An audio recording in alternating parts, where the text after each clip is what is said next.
Mən də sizin adınızdan deyim, hə? Hüseyin, sənə and veririk Anon Zəhraya. Bir də bizim evlərə nəzər elə. Bir də mənim balama nəzər elə. Bir də bax, o yataqda yatan o xəstəyə nəzər elə. Hüseyin, bir dənə nəzər elə günahkar canımıza. Hüseyin, nəzər elə bizə. Bax, biz bir Haqqı Fatimə dedik. Şəkkim yoxdur ya. İnanın Allaha. Qullarım səndən mənim barəmdə soruşsalar, mən onlara yaxınam.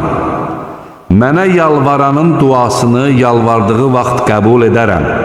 Rəbbiniz dedi, mənə dua edin, mən də sizə cavab verim.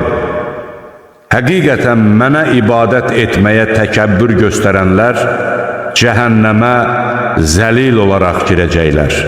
Darda qalan kimsə yalvardığı zaman ona cavab verən, şəri sovuşduran və sizi yeryüzünün varisləri edən kimdir? Allah onların qoşduqları şəriklərdən ucadır. De ki, mən yalnız öz Rəbbimə dua edirəm və kimisə ona şərik qoşmuram. Allahdan başqa heç kəsə dua etməyin. Kafirlərin xoşuna gəlməsə də, dini məhz Allaha aid sayıb ona dua edin.